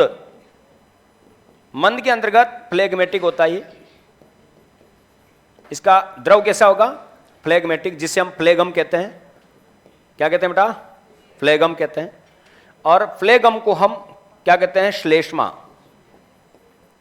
मतलब इसका रंग कैसा होगा? श्लेष्मा, यानी कफ के प्रवृत्ति में। अब याद रखना, यह कैसा होता है? शांत स्वभाव, भाग्यवादी, आलसी, ठीक है, आलसी, और गुलामी करता है, गुलामी करने वाला। ये जो प्रवृत्ति है मंद के अंतर्गत देखने को मिलेगी। किसमें बेटा? मंद के अंतर्गत देखने को मिलेगी। ठीक इसी प्रकार नंबर 4 पर आ जाओ, उदासीन। इसका जो रक्त है वो मेलन कोल्ड्रिक होता है। कौन सा बेटा? मेलन कोल्ड्रिक। कैसा है बेटा? मेलन कोल्ड्रिक होता है। और मेलन कोल्ड्रिक को हम क्या कहते हैं? काला पित्त कहते हैं। क्या कहते हैं बेटा? काला पित्त कहते हैं। अब इसकी देखो, ये उजड़ी हुई रियासत का लूटा हुआ सुल्तान है, मतलब सदैव तनाव एवं चिंताग्रस्त। इनसे कभी भी पूछो और क्या हो रहा है? परेशान हो यार, पता ही नहीं चल रहा क्या हो रहा है, जिंदगी किस दिशा में जा रही है। इसकी शक्ल देख के हमें टेंशन होने लगती है कि हाँ यार, वास्तविकता में टेंशन, यार इसकी टेंशन कैसे दूर करें, जबकि इसकी टेंशन कुछ होती नहीं। ठीक है, सदैव, ये आपको रीट मेंस में पूछा गया प्रश्न, ठीक है, ये उदासीन प्रवृत्ति के लोगों की विशेषता है। तो सदैव तनाव एवं चिंताग्रस्त रहते हैं, सदैव तनाव व क्या रहते हैं, चिंताग्रस्त रहते हैं। दूसरों का सुख, दूसरों का सुख इनसे देखा नहीं जाता, मतलब जल जल के मर जाते हैं, ठीक है। अब मुझे बात बताओ, सर्वप्रथम व्यक्तित्व का वर्गीकरण करने का श्रेय जाता है हिप्पोक्रेट्स को, और हिप्पोक्रेट्स ने अपनी पुस्तक नेचर ऑफ मैन में संवेग, स्वभाव या रक्त द्रव के आधार पर व्यक्तित्व के कितने प्रकार बताए, 4, नंबर 1, नंबर 2, नंबर 3, नंबर 4। आशावादी का द्रव कौन सा है, सैंग्यून, जिससे हम क्या कहते हैं, रक्त, और क्रोधी का कौन सा है, कॉलरिक, जिससे हम क्या कहते हैं, पीला, और मंद का क्या होता है, प्लेगमेटिक, प्लेगम या श्लेष्मा, कफ, और उदासीन का क्या होता है, मेलन कॉलरिक, पीला, काला पित्त, ठीक है। और इनकी विशेषताएं छाप डालो, सन नहीं है बेटा, जिसका डेट आएगा मैं वैसे ही बताऊंगा, है ना।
आशावादी सैंग्यूइन, सैंग्यूइन, सैंग्यूइन, यू यू यू यू, सैंग्यूइन।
Permanent, permanent.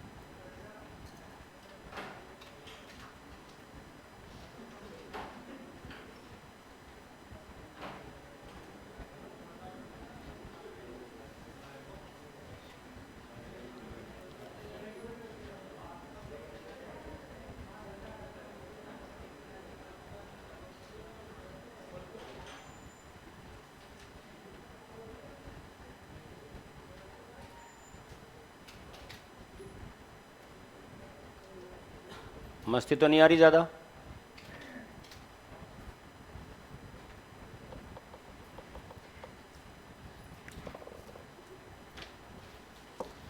कर लिया? अब आपको यहां पर दो चीजें ध्यान रखनी है जो जनरल तरीके से। व्यक्तित्व का सर्वप्रथम वैज्ञानिक प्रकार सिद्धांत हिप्पोक्रेट्स के द्वारा दिया गया और व्यक्तित्व का प्रकार सिद्धांत थियोफ्रेट्स द्वारा दिया गया। थियोफ्रेट्स एथेंस के एक यूनानी दार्शनिक थे जो राजा अलेक्जेंडर के टाइम में इन्होंने चतुर और चालाक लोगों पर अध्ययन किया था। तो प्रकार सिद्धांत, व्यक्तित्व का प्रकार सिद्धांत किसने दिया? तो थियोफ्रेट्स। और वैज्ञानिक प्रकार सिद्धांत किसने दिया? तो हिप्पोक्रेट्स।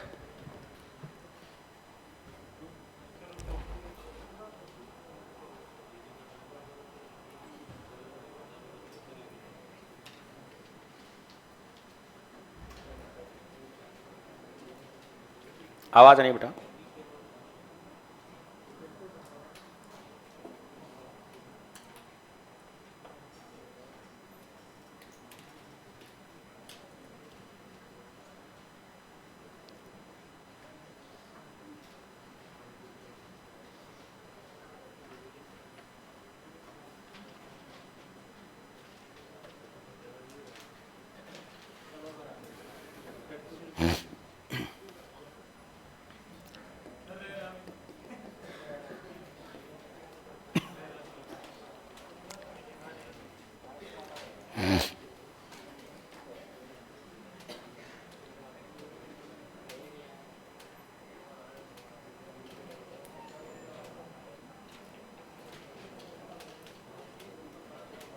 आराम से, आराम से।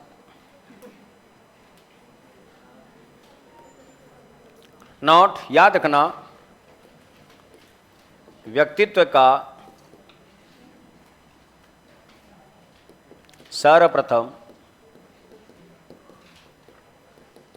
वैज्ञानिक प्रकार सिद्धांत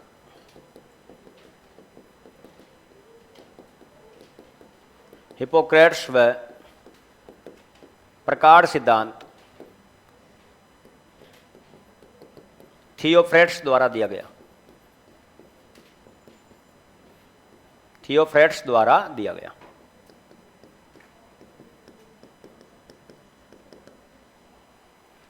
जब भी आपसे प्रश्न पूछा जाए कि व्यक्तित्व का सर्वप्रथम प्रकार सिद्धांत किसने दिया, जिसमें ऑप्शन केवल हिप्पोक्रेट्स हो तो हिप्पोक्रेट्स ही लिखना है, और थियोफ्रेट्स ऑप्शन में आ जाए तो थियोफ्रेट्स को ऑप्शन में टारगेट करना है, क्योंकि थियोफ्रेट्स ने प्रकार नाम दिया है और हिप्पोक्रेट्स ने वैज्ञानिक प्रकार मतलब क्रमबद्ध रूप से अध्ययन करने का काम किया था। तो वैज्ञानिक प्रकार जो सिद्धांत है वो किसका है? थियोफ्रेट्स का है, और प्रकार सिद्धांत जो है वो है ना थियोफ्रेट्स का है।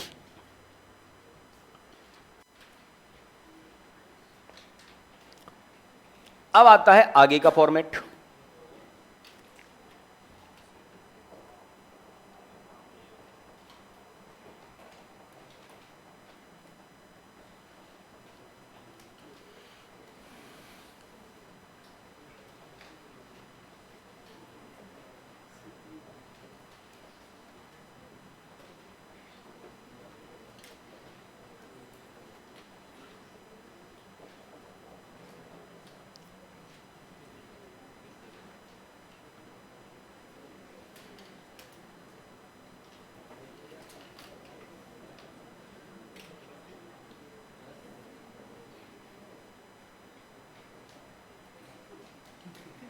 लिख लिया।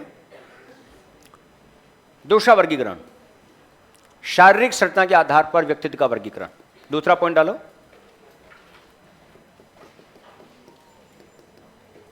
शारीरिक संरचना के आधार पर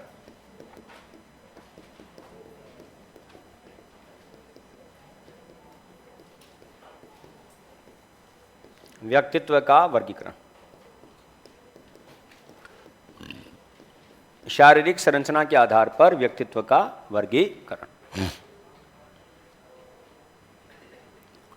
अब आपसे कभी भी प्रश्न पूछा जाए शारीरिक संरचना के आधार पर व्यक्तित्व का वर्गीकरण सर्वप्रथम किसने किया? शारीरिक संरचना के आधार पर सर्वप्रथम व्यक्तित्व का वर्गीकरण करने का श्रेय जाता है किसे? शेल्डन और क्रेशमर को।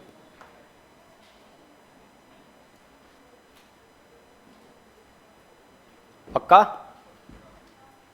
सबसे पहले किसने किया? शेल्डन ने।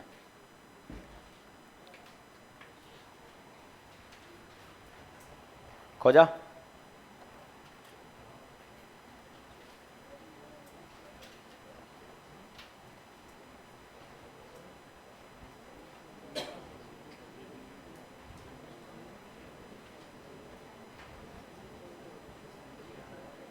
आवाज नहीं बेटा।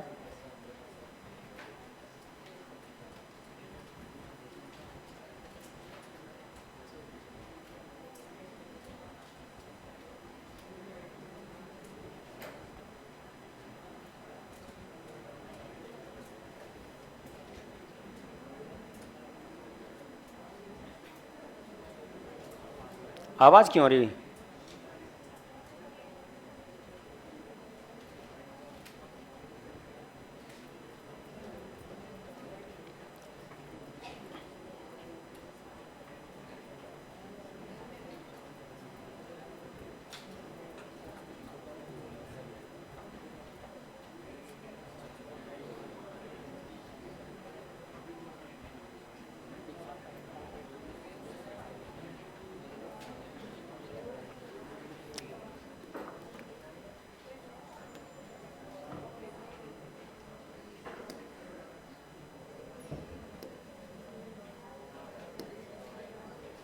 नेट नहीं है? नेट नहीं है क्या इसमें? तो याद रखना, शारीरिक संरचना के आधार पर व्यक्तित्व का सर्वप्रथम वर्गीकरण करने का श्रेय जाता है हमारे दिमाग में। हमें आज दिन तक जो पढ़ाया गया हम तो वही समझते हैं, ठीक है। हमारे दिमाग में क्रेशमर और शेल्डन ही है, 1926 में क्रेशमर के द्वारा, 1940 में शेल्डन के द्वारा। लेकिन ये चीज गलत है, ये चीज सरासर गलत है। क्योंकि हम जहां तक किसी चीज को गहराई के साथ में नहीं जानेंगे तब तक हमारे लिए तो जो चीज हमारे सामने है वही सही है।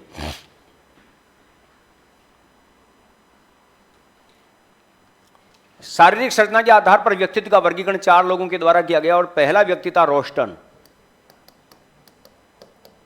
पहला व्यक्ति कौन था? रोस्टन। दूसरा व्यक्ति था बायोला, तीसरा था क्रेशमर और चौथा था शेल्डन। रोस्टन ने 1824 में 4 प्रकार बताए, 1909 में इसने 3 प्रकार बताए, 1926 में इसने 4 प्रकार बताए, 1940 में इसने 3 प्रकार बताए। पीटीआई सेकंड ग्रेड 2018 में हर बार किसी न किसी पेपर का नाम ले लेता हूं। 2018 पीटीआई वाले पेपर में यही प्रश्न पूछा गया था, जिसके अंतर्गत प्रश्न यह था कि शारीरिक संरचना के आधार पर व्यक्तित्व का वर्गीकरण किया। अब उसमें मजे की बात यह है कि ऑप्शन में क्रेशमर और शेल्डन दोनों ही थे। अब जाए तो जाए कहां? अगर यूं आना सर्वप्रथम शारीरिक संरचना के आधार पर व्यक्तित्व का वर्गीकरण किसने किया तो क्रेशमर होना चाहिए था, क्योंकि डेट 1926 1940। लेकिन उसमें न तो कोई डेट थी न कोई अन्य लैंग्वेज थी, केवल इतना सा था कि शारीरिक संरचना के आधार पर व्यक्तित्व का वर्गीकरण सबसे पहले किसने, शारीरिक संरचना के आधार पर व्यक्तित्व का वर्गीकरण किसने किया? और भाई दोनों ने कर रखा है। तो फिर अधीनस्थ बोर्ड ने इस प्रश्न को क्या कर दिया? डिलीट किया। क्योंकि बोर्ड के माध्यम से, दोनों ही ऑप्शन में बोर्ड के माध्यम से बहुत सारे प्रश्न ऐसे डाले जाते हैं जिसके माध्यम से सरकार की आय हो। रीट दायर करो, फिर उसकी उत्तरमाला रीचेक होगी, फिर आंसर संशोधित उत्तरमाला डाली जाएगी। साला 5 रुपए का काम नहीं और करोड़ रुपए अंदर आ जाते हैं। तो अब ये देखिएगा, अब आपसे कभी भी प्रश्न पूछा जाए शारीरिक संरचना के आधार पर व्यक्तित्व का वर्गीकरण सबसे पहले किसने किया, तो रोस्टन ने किया। अगर ये ऑप्शन में नहीं हो तो फिर राइट क्या हो जाएगा, वायोला। वायोला भी ऑप्शन में नहीं है तो फिर क्या होगा, क्रेशमर। क्रेशमर भी ऑप्शन में नहीं है तो फिर क्या होगा, शेल्डन। शेल्डन भी ऑप्शन में नहीं है तो प्रश्न ही नहीं होगा। सही बात है, जैसा कि दोनों ऑप्शन में, अगर इसमें से जैसे चारों ऑप्शन दे दे, बोलो प्रश्न को जक मार के डिलीट होना ही होना है, ये याद रखना। जग मारना समझते हो, जग का हिंदी में अर्थ होता है मछली। हम कहते हैं, हम कभी किसी और क्या कर रहा है, जग मार रहा हूं। जग मारने का मतलब मछली पकड़ रहा हूं, मछलियां मार रहा हूं, क्योंकि मछलियां हर किसी के हाथ में नहीं आती। जिस काम को करने में टाइम पास हो, टाइम ज्यादा लगे, फालतू का टाइम व्यर्थ चला रहा हो, इसका मतलब वो क्या कहेगा, जग मार रहा हूं। तो मछली मारने में समय ज्यादा लगता है, जिस कार्य को करने में समय ज्यादा लगता हो उसके लिए कहावत यूज की जाती है, लेकिन हम तो अर्थ का अनर्थ ही निकालते हैं, है ना। सब जानता हूं मैं, तुम्हारी खोपड़ियां शैतानी है। अब दोस्तों याद रखना, सबसे पहले जो वर्गीकरण हम पढ़ते हैं, रोस्टन का वर्गीकरण। किसका वर्गीकरण, रोस्टन का वर्गीकरण। याद रखना, सर्वप्रथम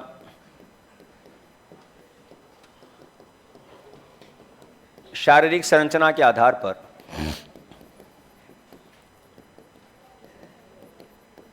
व्यक्तित्व का वर्गीकरण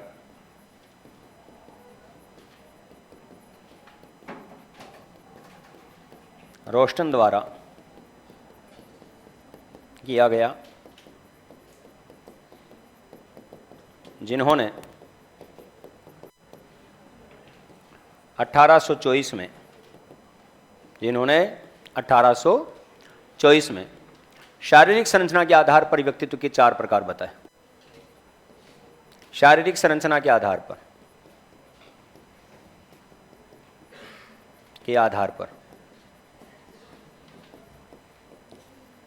व्यक्तित्व के कितने, 4 प्रकार बताए। कितने प्रकार बताए बेटा, 4 प्रकार बताए। परफेक्ट। अब वो चौथा 4 प्रकार कौन कौन से, इन प्रकारों के बारे में बात करो। सबसे पहला है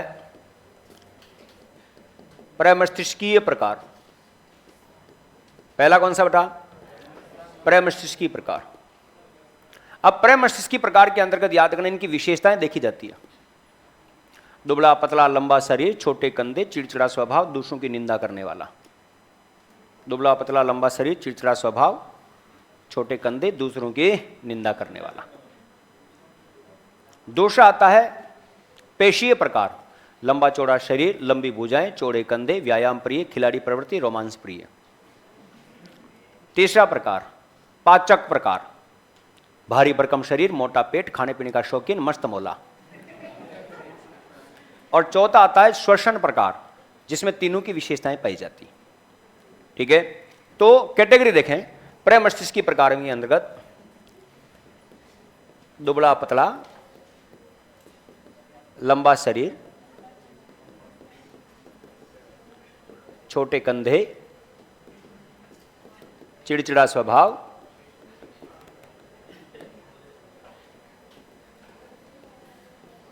दूसरों की क्या करता है, ये निंदा करने वाला। आवाज नहीं होए। कोई भी नया कंटेंट अगर आपको दिया जाता है तो उसको बड़े ध्यानपूर्वक समझना है। नंबर 2, दूसरा प्रकार कौन सा है, पेशीय प्रकार। कौन सा, पेशीय प्रकार। पेशीय प्रकार के अंतर्गत लंबा चौड़ा शरीर, चौड़े कंधे, क्या है बेटा, चौड़े कंधे, लंबी भुजाएं, व्यायाम प्रिय, खिलाड़ी प्रवृत्ति,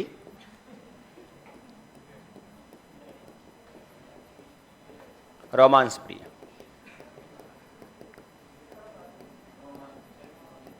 तो ये सारी बातें पेशीय प्रकार के अंतर्गत देखने को मिलेगी। नंबर 3 पाचक, मतलब भोजन पचाने वाला, है ना, मतलब 1-2 रोटी से इनका कोई काम नहीं चलता है। एकम बाटी रगड़म रगड़ा, अष्टम बाटी गड़चम गड़चा, है ना, मतलब दबा दबा कर खाने वाले, है ना। तो देखें, भारी भरकम शरीर, मोटा पेट, खाने पीने के शौकीन। एक मिनट रुक जा भैया, बैठ जा। ये क्या लगा रखा आना जाना, किसी प्रकार की कोई रोक टोक नहीं, इसका मतलब 15 मिनट हो या 20 मिनट हो 40 मिनट हो, तुम आने जाने का परंपरा लगा रखी है। किसी का अगर क्लास में मन नहीं लगता हो तो क्लास से पहले आउट हो रहना। काफी दिनों से मैं चीजें नोट कर रहा हूं, मैं तुम्हें कुछ नहीं कहता हूं, इसका मतलब ये नहीं कि तुम आ रहे हो जा रहे हो। क्लास का मतलब क्लास में पूरा जान लगा देता हूं इस क्लास के अंतर्गत, और तुम्हारी फालतू की बातें चलती रहती है यार, आना जाना चलता रहा, तुम्हारी मर्जी का, जैसे मामा जी का घर समझ लिया हो तुम लोगों ने। ये लास्ट है, इसका मतलब लास्ट ही है। क्लास को क्लास के हिसाब से मेरे साथ में आपको बड़े अच्छे तरीके से सीखना। मैं आपकी क्लास को कभी बोरियत भरे माहौल में नहीं ले जाता, है ना।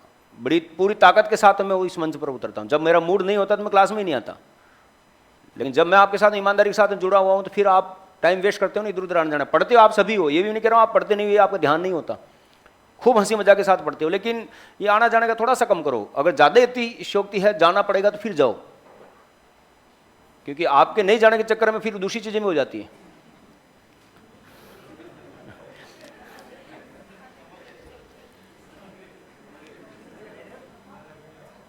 आई के इशारों को समझा करो, ठीक है। तो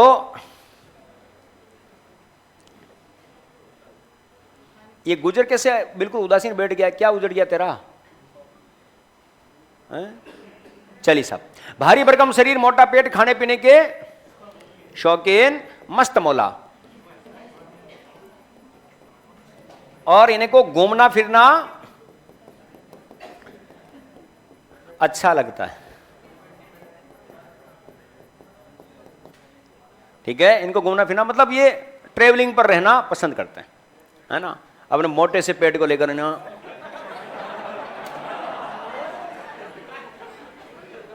है ना।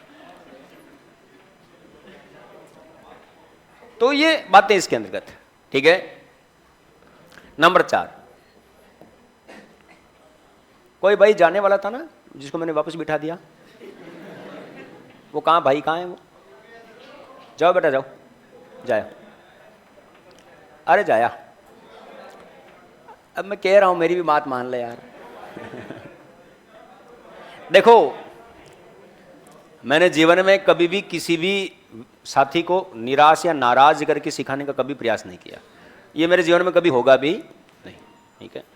जिस दिन आया हूं उस दिन आपके चेहरे से मुस्कुराहट जो थी, मैं जिस दिन जाऊं उस दिन भी आपके चेहरे पर वही मुस्कुराहट। मैं मर नहीं रहा हूं जाने का मतलब, क्लास खत्म करके, ऐसा नहीं कि तुम जाने का तो नाम ही मतलब, है ना। कभी भी जा सकते हैं, जाने का कोई भरोसा थोड़ी है ना। जिंदगी तेरे नाम थी और जिंदगी 2 सांसों की मोहताज थी, जो सांस तेरी थी वो मैंने नहीं ली और जो मैंने ली वो तुझे नहीं दी, जिंदगी का खेल यहीं खत्म हो गया। बात मैंने जो कही तुम्हें पल्ले तो नहीं पड़ी, लेकिन वाह वाह करना जरूरी है ना। तो पाचक प्रकार मतलब अगड़म शगड़म खाना पीने वाले, ये इसके अंदर आ जाता है। देखो मैं आपको उदाहरण के तौर पर समझाऊं, पत्रकार पोपटलाल, रोशन सिंह सोडी, डॉक्टर हंसराज हाथी, और चौथा प्रकार आता है, ठीक है, जेठालाल, है ना, जिसमें तीनों की विशेषताएं, थोड़ा सा छोटा सा, मोटा सा, नाटा सा, है ना, नंडू रबगा बंडू। तो यह श्वसन प्रकार, कौन सा प्रकार? इसमें तीनों की विशेषताएं पाई जाती हैं।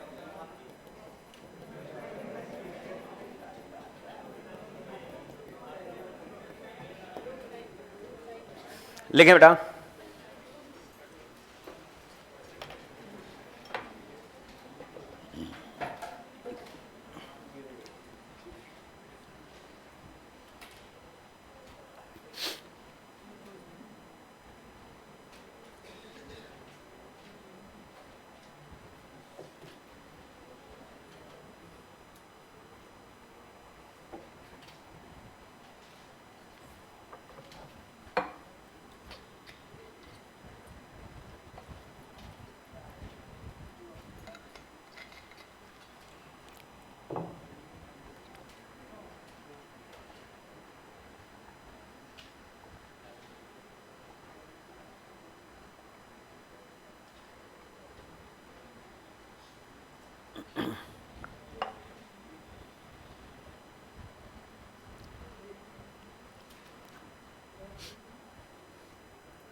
आवाज नहीं। क्या कर रहा है? जग मार रहा है। मछली मछली होता है, मछली पकड़नी होता है। नहीं नहीं, सर्च कर। गूगल कहाँ है? सर्च कर। जग मारने का अर्थ होता है,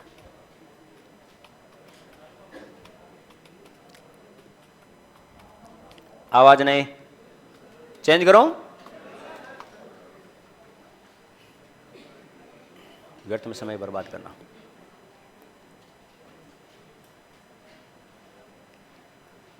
हिंदी में लिखे, जग मारने का अर्थ होता है जग मारना। मछली होता है, मछली का पर्यायवाची चाहिए। चेंज।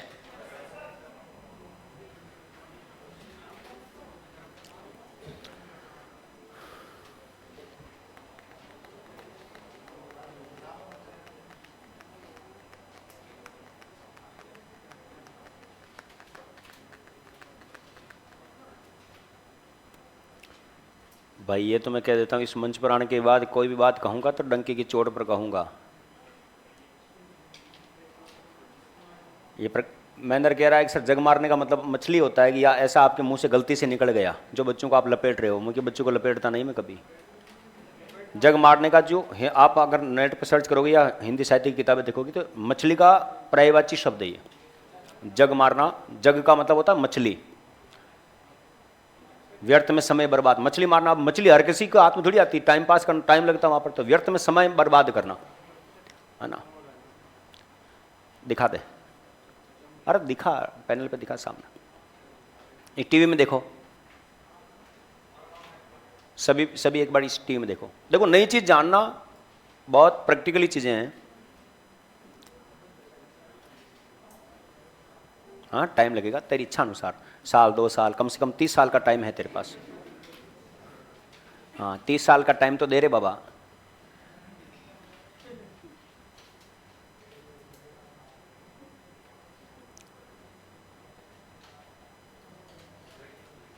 देखो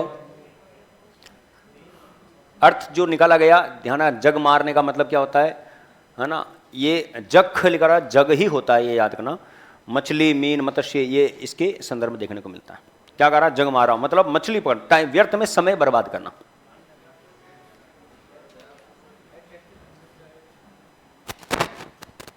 मोहित चौधरी, गुरुदेव।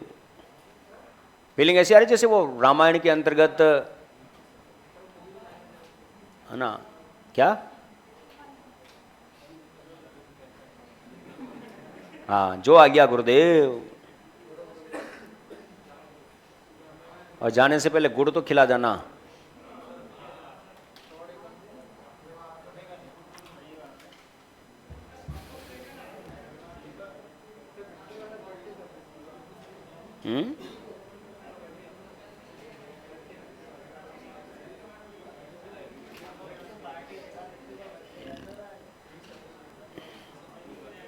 आवाज नहीं।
डो नॉट आवाज प्लीज।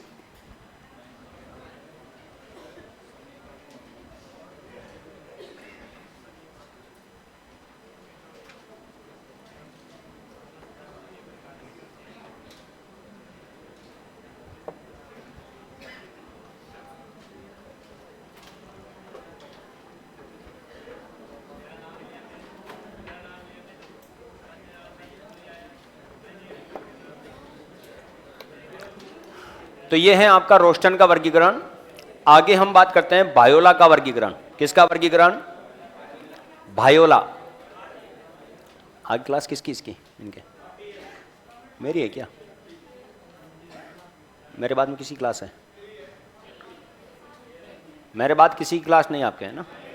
आपको नोटिफिकेशन आ गया आपके?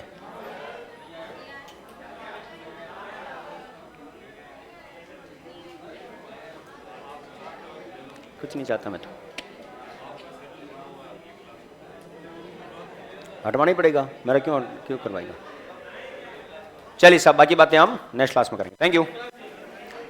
इनकी कोई सूचना देनी हो दे दे। आगे कोई क्लास नहीं भाई।